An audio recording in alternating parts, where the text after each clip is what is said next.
Welcome back to the Football Fitness Federation podcast. This is episode 271, the final episode of 2023. So I had to get back on the podcast, Mr. Jordan Tyrer. How are we, Jordan? I'm good. Thanks for having me back on. We are matching. Yeah, we meant it. Yeah, we definitely planned it. These are Football Fitness Federation uniform t-shirts that we are wearing. Plain black t-shirts, yeah. That's it. That's it. How are you, mate? Things good? Yeah, all good, all good. Busy end to the year. Obviously setting up the physical performance hub down here on the south coast, but it's been a good year. It's been a really good year, not just for me personally, but obviously also Football Fitness Federation, which I'm sure we'll get into in a second. But yeah, all good, pal. How about yourself? Yeah, all good. I know things have been super busy for you. I've been following the updates on social media. I'm keen to come and visit, which Yeah. could be in the pipeline for 2024, potentially. Definitely. We'll get a network meeting down there for sure. Yeah, that'd be great. Well, we wanted to use this episode, obviously last one of the year, to have a look back at the year. And when I say we've planned it, we've roughly planned it. We'll see where this goes, but we've tried to come up with some of our key takeaways from the year, some things that we've seen, some trends maybe that we've seen throughout the year, and then we're going to talk about them a little bit. Yeah. So I'll start on the first one, which is around social media. Obviously, highly talked about topic in a number of different ways, but also I think I've seen an increase this year in coaches trying to develop whatever we mean by sort of personal brand, whether that makes sense to people or not, trying to develop their own brand, getting a name out there, whether that's being seen as a specialist through possibly research or specializing in a certain area, or simply just putting out more information and showing what they do a little bit more. And I think that's come from practitioners at a club and also practitioners not in clubs as well. I think you see a little bit of both. So what's your thoughts on that? Yeah, I agree. You've definitely seen a rise in it. I think there's been a natural evolution in it, really. I suppose if you go back, 5 years ago, maybe even slightly longer, when practitioners at clubs would start a little side hustle of like an Instagram page where, somebody, if they want a bit of online work, they can contact. It's grown a little bit from that now, where, like you say, people are now more accepting of, yeah, but I'm going to show off some of the work I'm doing, or I'm going to show off some of the research I'm doing. You do see it, and people still at clubs are their own, personal brand is a great way of describing it, to show what they're doing either with the club or what they're doing with outside the club, and sharing some of their thoughts on how best to prepare players and things like that. So I think it's going to be a natural evolution just through the evolution of social media as well, because it has become let's face it, part and parcel of our lives. We all spend time on social media every day, even if we think we don't. We definitely do still. So, and I think coaches and practitioners now are more empowered, may not be the right word, but they feel more comfortable to try and express what they're doing. Some don't. Some happy to just stay working at the club if they're at a club. But I think a lot more coaches now are like, actually, I want to use these platforms to show, some of my thoughts, express my thoughts. And if somebody might be watching, they think, oh, I really like that, I want to get in touch and know a bit more, then it's going to lead to something down the line. So, I think if you go back a few years ago, clubs might have been really wary of it and hot on it, like you can't share anything, you can't do anything. And I know that that's still the case in a lot of instances, and you've got to be careful with what you're sharing. But if it's personal stuff, like me going out to a gym and filming me do, I know, some RDLs at a local gym or whatever, and talk through that's not showing anything off that's club secret sort of thing. So there's definitely been a rise in that for sure, but I think it's going to be a natural evolution anyway, as like I say, social media becomes part and parcel of our lives. I think this might tie in with something that we're going to speak about in a little bit, but we've spoke a lot on the podcast about making your CV stand out and making yourself stand out in an industry that is packed full of coaches applying for the same roles, that are turning up to interviews with very similar CVs. But for me, and I know a lot of people will disagree with it, I think it can be a real untapped area if you don't use it. And I know recently I spoke to Ben Rosenblatt about this, and we probably disagreed on it to a point where he wanted to focus on his work without Yeah. having the burden of social media in terms of the time that you put into it and all the rest of it. And I completely get that, because I'm not saying that people should be on it 24/7 and scrolling through it mindlessly and constantly posting absolutely everything they do. I don't think that's a healthy way of using it. I think there's a balance there somewhere Yeah.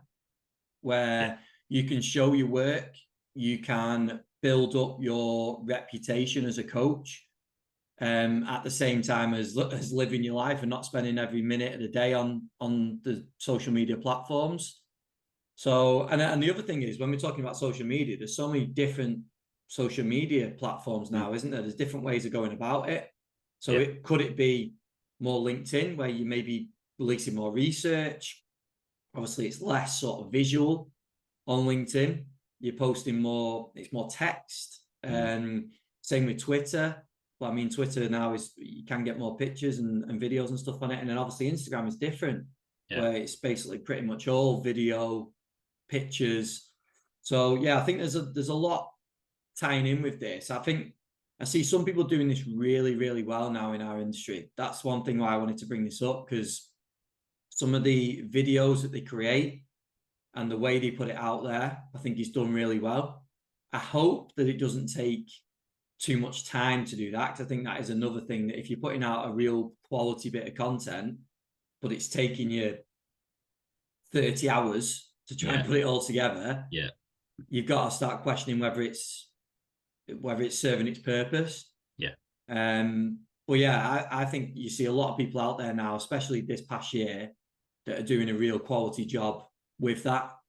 Yeah. And yeah, I agree. Go back to what you said about your conversation with Ben Rosenblatt. When I was listening to that, I was thinking, yeah, not quite a disagreement with it, but his views are slightly different. But I suppose it's different depending on where you are in your career. If you're someone like Ben Rosenblatt, who, let's face it, most people will know who he is because of his amazing career, his work and his CV will speak for itself. But if you're relatively younger, starting out, you've only been doing it a couple of years, and like you say, you want to go and work at a Premier League club, you want to work at, and land these great roles in academies or first teams, but as soon as that role becomes advertised, and we know that most roles aren't always, advertised, or they're already filled before they're even advertised, sort of thing, and you're trying to really stand out, and there's 200, 300, 400, 500 plus applicants, you do need an edge sometimes. So I think if you are that, if you're a practitioner earlier on in your career, and the lower rungs of a ladder sort of thing, and you're building up, what I've done whenever we were hiring people, interns, placement students, part-time roles, full-time roles, you Google them, you look at them, you go through social media to look at who they are, to see if they're professional on it, if they're spouting off some absolute nonsense, or if actually they're putting out some really good content and going, actually, they're pretty switched on. And you can see that in their spare time, they're also thinking about physical development and trying to do some of the things and put this stuff into practice.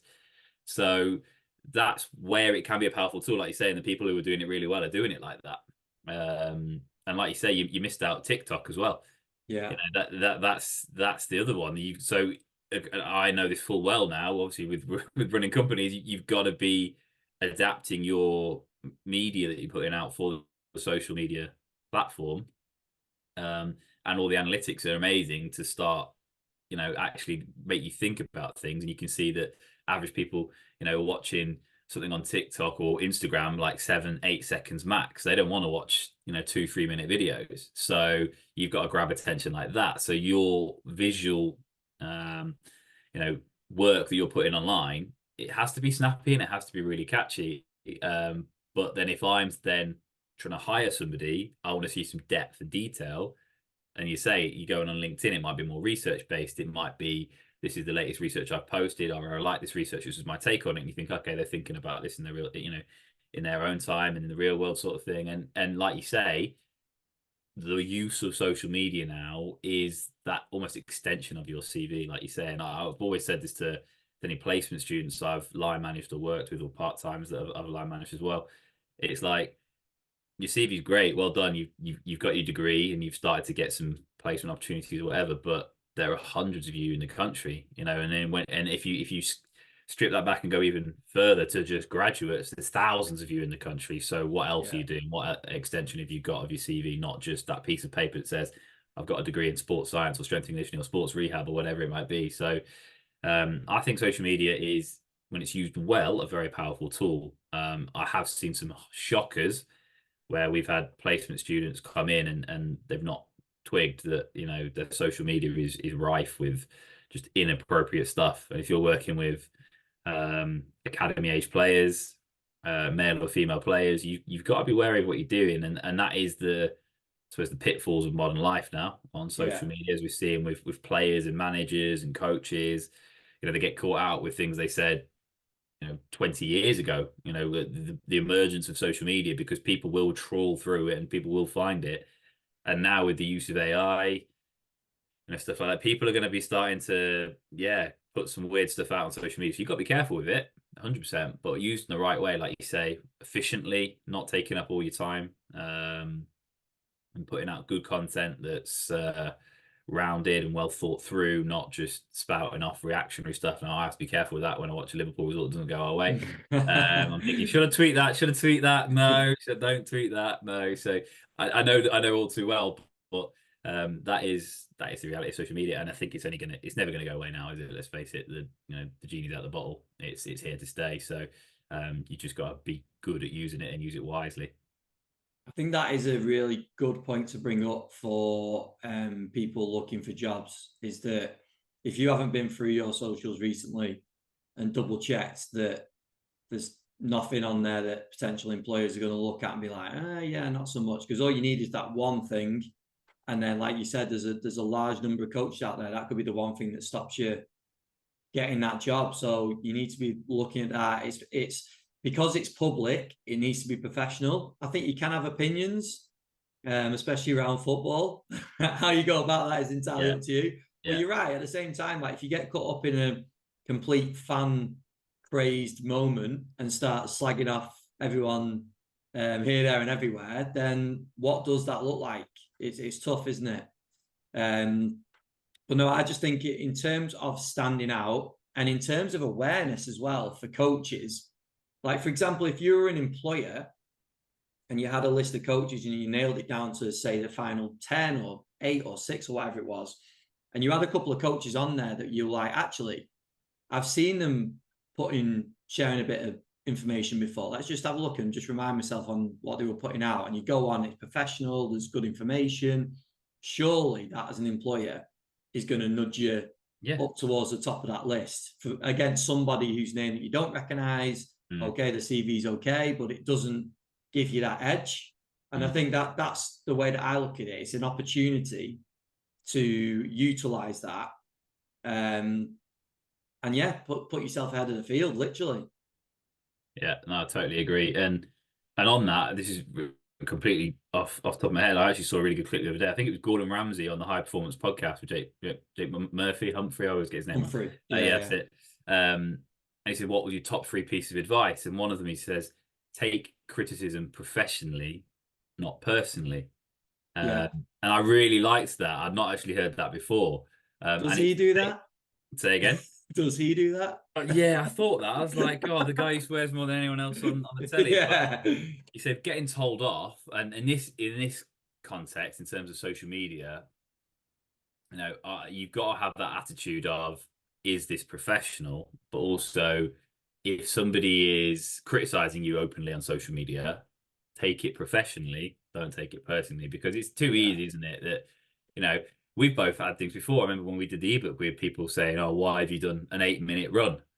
You know, in pre-season, this looks nothing like the game.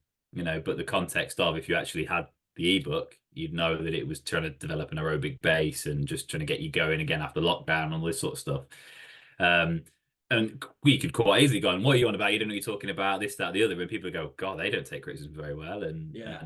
and off you go. But you take it professionally and say, "Here's some context. This is why we said it," and it fizzled out. But that's something which you've got to be so careful of. I mean, and it's hard. It's hard as football fans as well. You see things and you get, you know, oh, this, that, the other, and I want to talk about it. And but I've been guilty of it in the past. I know I have. I've been caught out with tweets which have blown up, and I was like, I did not expect that. I was just a little bit of fun, but it happens. But as long as you, like I say, you can take things professionally and trying to detach the personal feelings to it, then it's a positive thing at the end of the day. I think you're right with that. I think there's definitely always going to be, unfortunately, some people just out there just to rile people up, making appropriate comments, like just try and shoot you down for putting things out there. And I mentioned it in the previous episode with Michael that he said the same thing, that because he's got such a big following now, he always gets comments on people just trying to slag it off. But I think you're right. If it obviously there isn't much context to something that, like just one post, we don't fully understand the full story around it. But if it encourages a conversation around that topic, for me, that's a positive thing. Because if it's done in the right way, there's learning from both sides, from all sides. Because someone might question something, you might give them an answer, and they go, "Okay, yeah, I understand that better now." Or you can disagree. I don't see an issue with that. You can disagree completely. That's fine. But there's a way of going about that as well, rather than just going, "Oh, you're an idiot." Like, I think there's a lot to it. But I think if it drives discussions, for me, that's a positive thing. Yeah, definitely. No, 100% agree. Like if we go back to that example when we did the ebook and put the 8-minute run in there, that was one of the first sessions. Like I say, it was coming back off COVID before going into a tough pre-season, because we know what football clubs are like. They're going to go, right, you've been off for ages, pre-season, let's get you running. But we know players wouldn't have had that load adaptation yet, so just an 8-minute aerobic based run, and it was a really simple one just to get your lungs going, get your legs going again. Somebody reads it, goes, that's rubbish, that looks nothing like the game. That is taken out of context, but we'd sat down and we'd planned out all the drills, we planned out all the programs and planned out the order of all these things, and we'd probably taken half a day, multiple days maybe, and trying to plan all this out. But you see a snapshot online, a still image, of a screenshot of what's included in an ebook or something, and there's no context to that, unless you've actually reading it and you've got the whole ebook in front of you and you're reading all that sort of stuff. So that is what social media, ultimately, that is the problem. You can't sit somebody down and talk them through it and have that conversation. So yeah, there's a way of doing about things, but again, you explain it, you give the context, and if they disagree, and this is actually another one that Gordon Ramsay said on that podcast, he said you can't please everybody, and that is the way of life at the end of the day. So yeah, it is what it is. The other one I remember doing on that ebook is we spent ages trying to use the correct language to try and avoid that as much as possible. And we probably overthought it to a point where we were like, it can't say this because it's not quite that, and that doesn't actually make sense. And so I think we probably overdid it. But again, you can still get people questioning it, and as long as it like sort of transfers into something relatively positive, I think that's fine. But I do also think people are just going to be out there to make comments on stuff. So I think that's the first one. I think that's been definitely something I've seen an increase of this year, and I know we're going to speak about looking forward to 2024 in a little bit, but I think that will also transfer, like you said. We're seeing that trajectory from the previous years. Who knows what social media channels is going to be at the end of 2024? I think that's only going to increase. Jordan, have you got one? Yeah, I mean, there's a couple that we could have gone down and things like that. I think one of the big ones for me is that data. We've spoken about this coming out, and I won't touch too much on this because we know there's lots of podcasts at the minute that we've done that you've done as well that also speak about this. But data is a huge part of football now, and we are part and parcel of it in terms of we're always, what was GPS data and this and that and the other, and the data is coming thick and fast nowadays. So that's probably going to carry on, let's face it. And we've seen that. We touched on it in previous ones as well, so I won't go over it again with the training gang guru, but brilliant presentations, and some of the data that's going into football now is incredible. And as practitioners, we do like seeing that data. And it's just remembering that context again, like I just said, that you've got to keep things in mind. But there's more data now in football than there ever has been. And people like you had at the training ground guru, but Tony Strubic, Tom Little, Dave Carolan, they've seen it from when I was barely any to now, so they'll tell you better than anyone. But yeah, that's the one really for me. Again, I won't touch too much on that because we spoke about that before we covered it. But it's one you can't ignore. There's data everywhere in there. So yeah. To add on to that, one thing I would say is the episode after this one, we are going to dive into that exact point. So the guest that's coming on, which I'm not going to reveal just yet, goes into that. And yeah, there's some really cool things to take away from that episode. So keep an eye out for episode 272. But also recently, when Ben Rosen was on from Blackburn, he talked about this and he actually stripped it back to not being ruthless. I mean, ruthless in a good way, that it was basically if it isn't impacting what they do in terms of day to day, they were getting rid of it. And that's in terms of monitoring, in terms of testing, in terms of data. They literally wanted things that were going to be used and useful to them. We've got loads of things that are available. Yeah. What is actually going to impact the players in the program? And I said to him at the time, I thought that's an absolutely brilliant approach. I think, again, there's more context to it in terms of maybe other people at the club looking in on that. So if you start removing a lot of monitoring and maybe they've spent a lot of cash on a certain bit of kit, which you're not using as much now, is that going to be looked in on? Are there sponsorships involved possibly somewhere along the line that you need to be seen using the kit? Also for the players, technical coaches, like, are they going to have some sort of input on it? Do the players like doing whatever it is?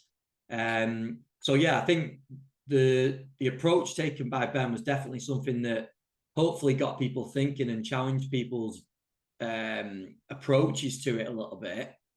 But yeah, there's definitely context to it, and I think it definitely is important to be done in the right environment as well, with the right staff.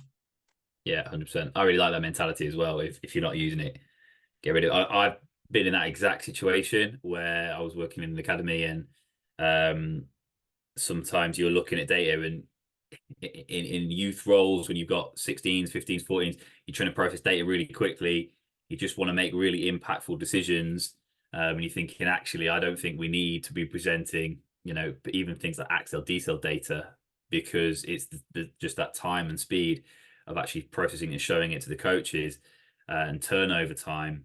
But sometimes you come with that resistance. We'll go, no, because 18s or 21s show this. So we need to show it. And it's like, I understand that. I completely get that. But the 18s and 21s environment might look different to somebody else's environment. And it is that context with what's going on in your role or the squads you're working with, and the coaches, like you say, the technical coaches. Because let's face it, as sports scientists, we've all come across technical coaches where you can show them a GPS report and they'll be like, what the hell am I looking at? So if you're showing them, high speed running, total distance, accels, decels, meters per minute, max velocities, and you start going into even more than that, they're going to be like, nah, see you later. I don't care. Because in the olden days, it was just who's ran the most, and it's developing, but there are still people who won't understand that. So again, if you then start tweaking with it, some people are like saying the club might look, and why are you not presenting data that we're presenting? This is how we've always done it. We need to do it aligned and things like that. But then again, hopefully the club environment you're working in, or if it's not a club or wherever, that you can have that conversation and say, well, yeah, completely understand that, but this is the reason why. We just wanted to try and show that I still look at that data and believe that data is important. However, what we're presenting to the coaches and the players looks slightly different because it's not as applicable to them, whatever it might be. But yeah, I like that approach. If it's not meaningful, if you're not using it, then don't waste your time with it, because let's face it, we're rushed for time in football environments. So yeah, 100% agree.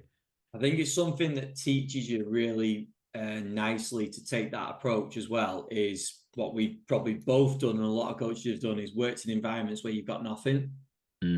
And you develop yourself as a coach, and then you end up in maybe other environments where you have a little bit more and a little bit more and a little bit more, and then you've got access to a lot more things. But you've started pretty much, and I remember I've had loads of conversations with coaches where they've been like, we literally had a bag of footballs and some cones, and that was our S&C kit, or like whatever it was, or as we used to have just a sports hall, and you had to try and find your kit, like that was it. So then if you start talking about monitoring, testing, you're like, well, we don't have any equipment, so how are we going to start doing that? So I think that is definitely a positive of taking that approach in terms of career approach. there's probably seen a trend in terms of like internships and opportunities where coaches have maybe started the other way, Yeah. where they've gone into like a Premier League club, one of the top Premier League clubs, where they've got everything and they've learned in that sort of an environment, and then maybe ended up in lower leagues where they don't have that, and maybe that's more of a challenge. So I'm not saying one's better than the other. I think there's definitely lessons to be learned from both, but I do think if you are in an environment where you are at one of the top clubs, picking up some experience where you don't have any of that as well is probably really important, because that's probably more likely, more towards where you're going to be at certain points. So yeah, no, I think that's a great point. And in terms of trends, again, looking to 2024, I think it probably will fall in line with what Ben's saying a little bit in terms of getting more specific and impactful with the actual data that they're collecting and testing that they're doing. You mentioned AI before. Again, we talk about that in the next episode. But that's another thing that could make that even more like efficient and impactful on the program as well. Yeah, definitely. But again, I don't want to go on to AI yet, because, like I say, got people who are far more knowledgeable than me talking on that. But it's definitely going to change. It's going to change the way we do things. I think soon gone will be the days where people are spending hours, post session, downloading GPS data, trying to tweak GPS reports and create their own GPS reports if they're not using the cloud software of the big companies and things like that, and stuff like that. But going back to what you said, I remember when we first brought GPS into the academy in Notts County, before the players were just running around, which is how football always used to be. But then all of a sudden they get this amazing thing called GPS, and they're the really old first team units. As a lot of people have been like this, and all of a sudden you're able to actually compare training sessions to match days, and percentage values of this was 70% of a match day, and the coaches and the players are like, that's incredible, wow, amazing, and it makes such a massive difference. So like you say, if you're starting at the top of the leagues, that was me. I got an internship at Southampton and started there, and then went into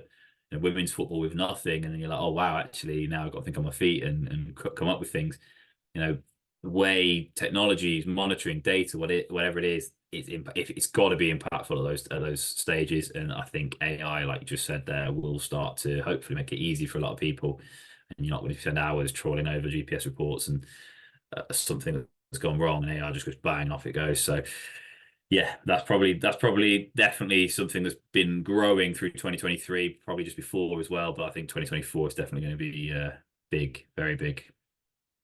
I feel like I'm shamelessly plugging the podcast in 2024, but we have got some really exciting episodes coming up, and one of them is actually going to be around monitoring, and it's a private coach who I'm really looking forward to the conversation with, because from the things that I see, and again, it's social media, so there's not loads of context, but they do a fair amount of monitoring, work with a lot of players in either small groups or one-to-one environments. So it'd be really interesting to tap into that in terms of doing the monitoring and how impactful that is, and what to test, what not to test, and all that sort of stuff. So yeah, keep an eye out for that one we've got coming soon as well. The other thing we were going to bring up, which has been around for a little while now, but I think there's definitely been an increase this year, and I don't know whether that's to do with scheduling, whether that's to do with research, or whether it's you start seeing these trends that start in a few clubs and then it spreads across quite a few more. Now, that's sort of microdosing. So clubs using microdosing for the strength work. So yeah, what's your views on that one? Yeah, I think there's probably a combination of all the factors you've just said. I think post-COVID, schedules were just all over the gaff, and obviously COVID threw a lot of people's bodies out of whack. So then the traditional model and the traditional way of, right, we're going to have a big strength day here, and we might have a power-based day here, and a bodyweight day, or a plyometric day, whatever it might be. That kind of went out the window a little bit as teams had to try and fit schedules in. But then at the same time, the researchers started going into it. I remember way back when I actually went for a PhD with the FA. I applied for it through University of Salford as well in microdosing. And I remember seeing it as a brilliant opportunity, and I was like, this is wicked. Like, never heard of microdosing though, and was having to Google it and things like that. Whereas now, I think, I think microdosing is a bit more part and parcel of football clubs. Like I say, I think to do with schedules personally. Yeah. I think we know that, they're a bit hectic, and they're only ever going to get more hectic, I think, with the invention of more random European competitions and more international breaks to play random fixtures, which just don't seem to make sense and just seems to be a bit of a money grab. That's my opinion. But we're seeing players having to go through more and more and more each season. So the time and the recovery period to then go, right, we're going to do a big strength day to get you strength blocking in this week, might not be might be able to do it. So can we microdose? Can we just do 10 minutes worth of a couple of Nordics and reverse Nordics and Copenhagen work? Even so, you're seeing things like flywheels and stuff like that. And I know Bournemouth were doing it. We were doing it with the 18s and 23s post-match robustness, we called it. We were taking flywheels and Nordics, reverse Nordics and stuff like this, just to try and get that microdose effect in there.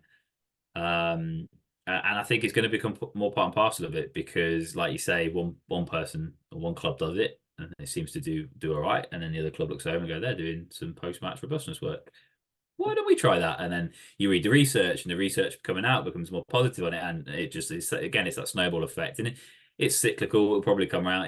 People will then go, no, we need to go back to traditional this, that, the other. But right now, I think it's definitely become more part and parcel of football for sure. Like I said, I think it's more to do with the schedules, but also I've seen good effects of it. So it's a win-win in two birds, one stone sort of thing, in my opinion. But I quite like it. I'm a fan of it personally. And if you've got a little window where you can fit a bit of strength work in, why not? In my opinion, get it done. I think we spoke about it the other day. Correct me if I'm wrong, but did we talk about the NBA schedule on the phone the other day? Yeah, Or was this with someone else? yeah, It was no, with you, wasn't it? it's crazy. Yeah, And I think that's where probably we've learned from other sports, because I don't know loads about NBA, but I've seen that players will train before games, they train after games, just to get that working. And again, people will probably correct me, but I think the schedules, they're a lot more congested. They're playing every few days. yeah, So when you look at a sport like that, yes, it's a different sport, but scheduling wise, we're getting closer to that. mm. One thing that I actually only found out last couple of days is this club World Cup. Oh God, yeah, It's going to be a 32 team tournament at the end of, is it the end of the yeah, 24-25 season? yeah, So you look at that and you're thinking, like, one, I don't know who the 32 teams are going to be. I yeah, don't know enough about it, but end of season in America, yeah, like, you start to look at that and you think, right, clubs are getting to the end of the season where players should be flying off and getting a bit of chill time, and this has now been added at the end of the season. It's like, it's just getting more and more packed out, isn't it? yeah. So And Champions League, don't forget, Champions League yeah, that's bigger. increasing as well. So more games, more travel. It's only getting worse. Like I said, I personally think it's just a money grab, more competition, Yeah, more countries. Can we get more eyes on it? That's the power of football now and the money that's involved in the game. But yeah, you bang on with the NBA and their schedule, and actually different countries as well. I work with yeah. an American female player who's very talented in the US national setup. Speaking to her and trying to work with her over there, she's often played 2 games in 2 days, 3 games in 3 days. Showcase games, which are weekends, back to back, full 90-minute games. And I'm speaking to the parents and I'm speaking to her, and I'm going, "Is this common?" Like, yes, we do this all the time in America. Yeah. And you're going, wow. And I'm having to try and educate and say, in this country, we would never schedule 2 games back to back in 2 days unless it's like the most unheard of things. Remember when you hear like you see non-league teams who get like 5 games cancelled due to the Pile up weather, of fixtures. and they've got Yeah, to try yeah. and squeeze them all in at the end of the season. That's not the norm, but in No. other countries, that's the norm. Quite often they play 2 games every weekend. Sometimes they do showcase games, which are three games in 3 days and stuff like this. And then they're like, and it was amazing. Ella, her name, and she said to me, said, on the third game, my calves were getting really tight. Is that okay? Is that normal? And I went, to be honest, the fact only your calves are getting tight, I'm buzzing. That's really good sign. Well done. You got through 90 minutes in 3 days. So yeah, we would, again, in clubs ago, we'd never do that, but other Yeah. countries are. So it's they're going to have to come up with ways to adapt and how they're going to get the strength work in, and we're going to adapt, and everyone's just trying to adapt to the changing, because it's not staying the same. Like you say, more competitions, more games, more fixtures, everything, and more travel as well. Which let's not forget takes a lot out of players and time up player schedules as well. So things like microdosing and stuff like that are going to become part and parcel, I think. I think the other interesting part of this, which speaking to the small amount of players that I've spoken to recently, is how the players feel about it. Mm. Because I don't know what you've seen, but I feel like obviously all players are different. Some players will be completely happy with real limited gym work, like the less the better for them because they don't really want to be doing it. Others want to do work. And if it's seen, obviously we understand that if they're microdosing, they're probably getting a decent level of strength working. Yeah. But in the player's eyes, if that's compared to like a traditional strength day, like it's interesting to think about how they would perceive it. And that's something interesting for me looking forward to next year as well, on the education for players, understanding what they need. And yeah, again, just relating it back to schedules, like what is it going to look like? Yeah. We're seeing more and more challenges all the time. Obviously, we've talked about the increase in times in games as well. So Yeah. not only is there more games, they're playing for longer.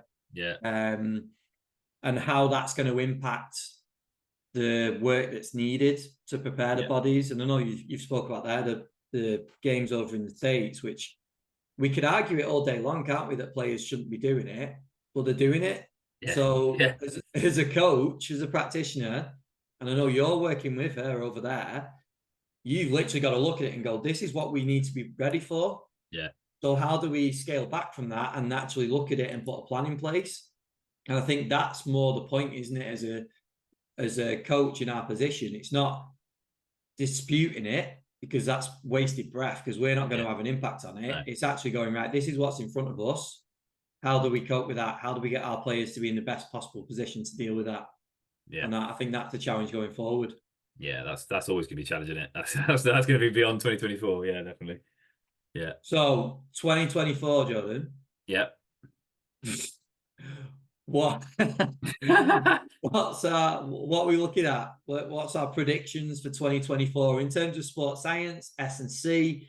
Where do you see things going? Yeah, I think everything we just touched on there. Yeah, there's definitely going to be an involvement of data and AI, 100%. The schedule's going to be crazy, I think, as well. I wouldn't be surprised if something changes again, and Premier League will either try and run for longer, or the rest time in between will be shorter and things like that.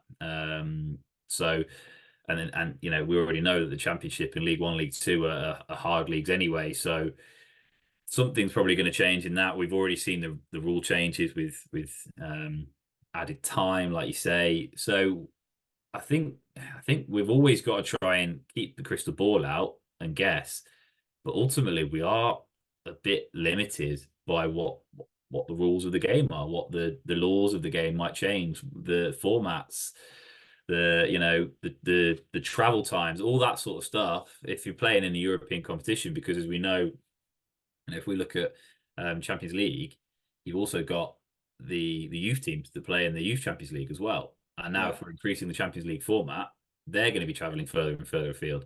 Yeah. And we've spoken, and we saw at the Training Ground Guru conference when Pierre Mertesacker was talking about Arsenal and his views on the Premier League 2 and under 23 setups and under 18 setups. And some of them aren't quite competitive enough, so they're trying to get external fixtures, sometimes against men's teams, sometimes in other competitions.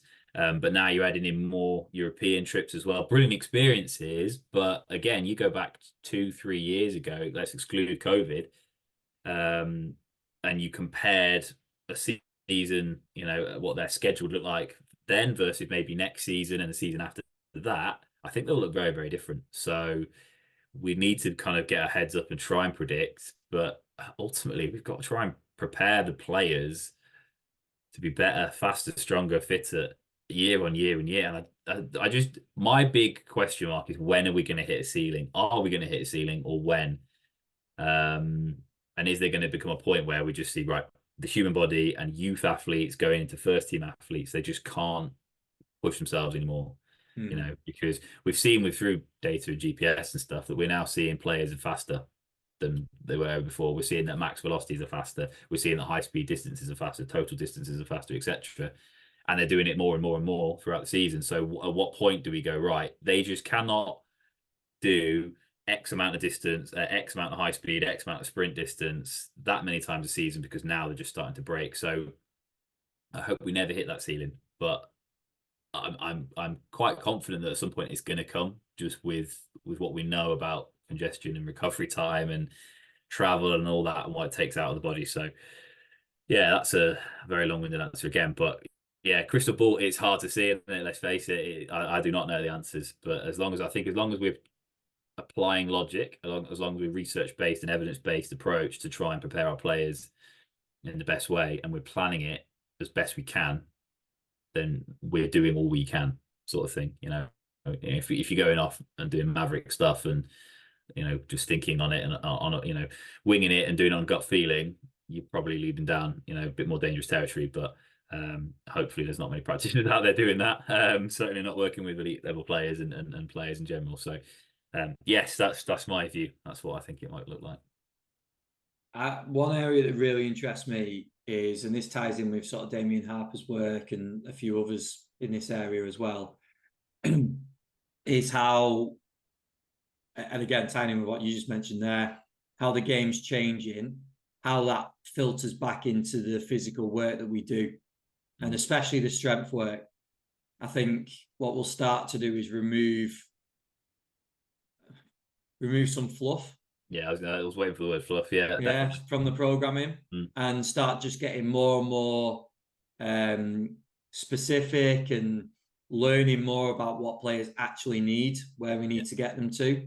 Yeah. And I think that'll be on an individual basis as well. Yeah. Yeah. So yeah, that's a real area of interest for me. I think that's going to be, if we're looking sort of a 5-year timescale, a 10-year timescale, that's really interesting. I think if we were to look to that time and see what players are doing in terms of their physical prep, yeah, it'll be really interesting to see how that differs from now. Yeah, agreed, definitely. So, mate, that was good. That was good. Hopefully, people enjoyed it. Our bamblings for a few minutes. It was the last one of the year, so they can put up with it. That's it. That's it. And yeah, we got a decent bit of feedback and some decent listens for the previous ones. What we did do is we put some polls out on the social media to name these episodes. Yeah. However, there was a bit of a mix. So we came up with a few names. We had Performance Parlay. We had Time Wasters. What else was there? I mean, I kept going for the Time Wasters, but nobody wanted it. I think the Performance Parlay was the one that actually ended up winning. Yeah. And there was something else as well. We had another one anyway. Yeah. But we had a few different votes across the few different social media channels. So we haven't committed to one just yet, but we will, because we'll take these episodes into next year as well. We want to use them as sort of reflection episodes on current trends, things we've been doing recently, just things in the industry. So we've done this one as a little bit of a wrap up of this year, but we definitely will be carrying them into next year alongside the weekly guest episodes as well. So I hope you've enjoyed it. Jordan, give the people the place to go to check out the Physical Performance Hub. Yeah.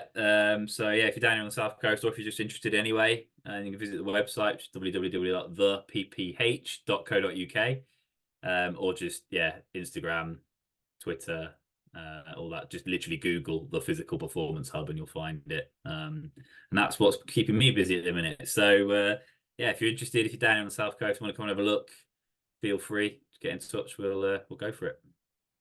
Awesome. Well, thank you for giving up a bit of time, mate, from around fitting flooring and all the stuff that you've been doing recently. And I look forward to the trip down. You've guaranteed really nice weather, which is really good here.